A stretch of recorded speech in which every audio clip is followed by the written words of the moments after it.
Shalom, sahabat pagi saudara terkasih, senang bisa berjumpa lagi dalam program Spiritual Life untuk bersama-sama kita merenungkan kebenaran firman Tuhan.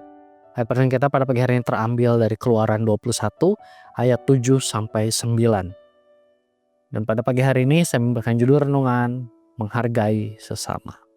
Saya membacakan ayat ini bagi Bapak Ibu Saudara semua. Demikian firman Tuhan.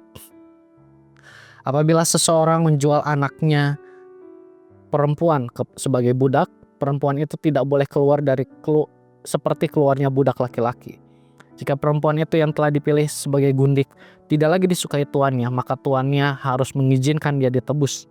Tuannya tidak berhak menjualnya kepada bangsa asing karena ia telah mengingkari janjinya kepada perempuan itu.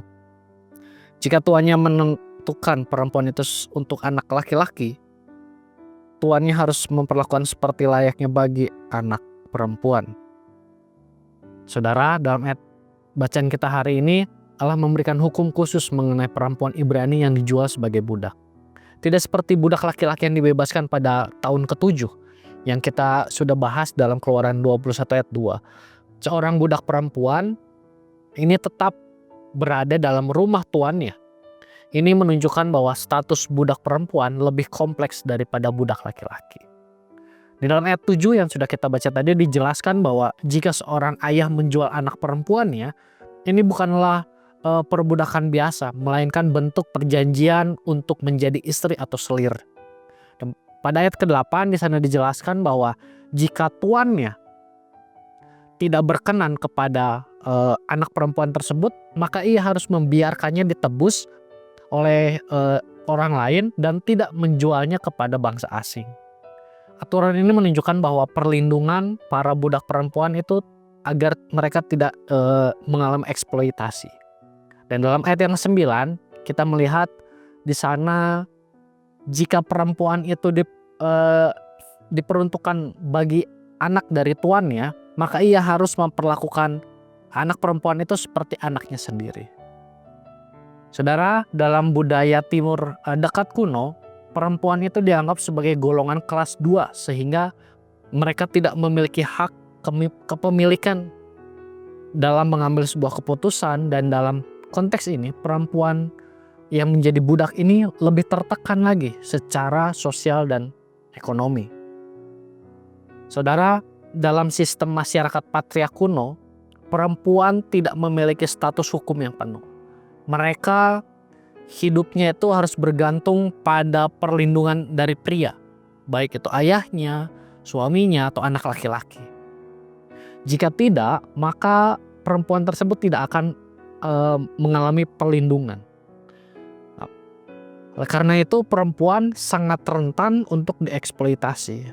Nah, dalam kasus ini, dalam ayat yang kita baca hari ini, perempuan yang dijual itu adalah seorang budak dan status sosialnya itu paling rendah.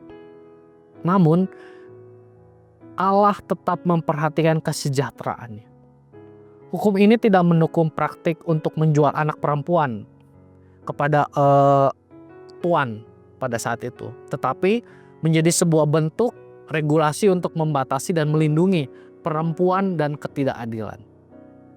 Ayat-ayat ini menunjukkan bahwa meskipun budaya menempatkan perempuan sebagai kasta kedua, tetapi Allah memberikan ketentuan agar perempuan tidak diperlakukan sembarangan.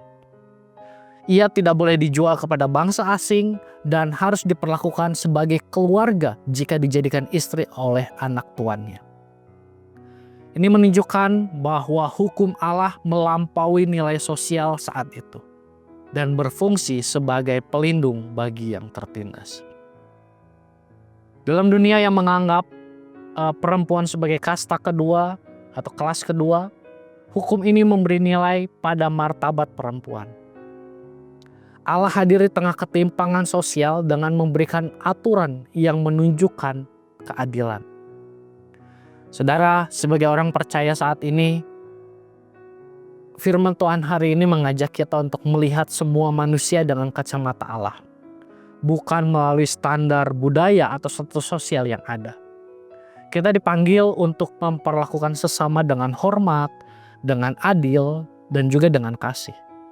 Baik itu laki-laki maupun perempuan, tanpa memandang latar belakang mereka, terlampau memandang ekonomi mereka ataupun status sosial mereka. Dalam relasi sosial, kita diajak untuk tidak memperlakukan orang lain sebagai alat atau objek.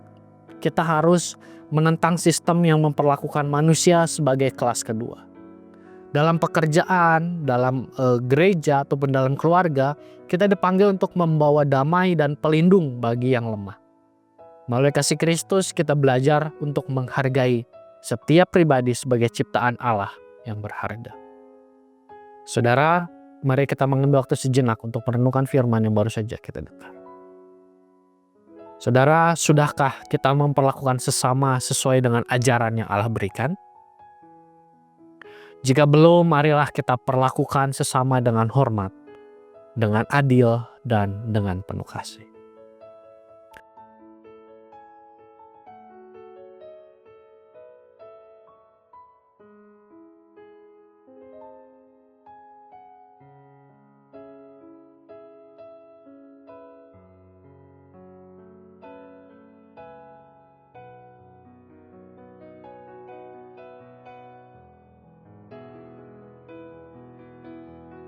Demikian renungan kita pada pagi hari ini. Mari kita akan tutup di dalam doa. Mari kita berdoa.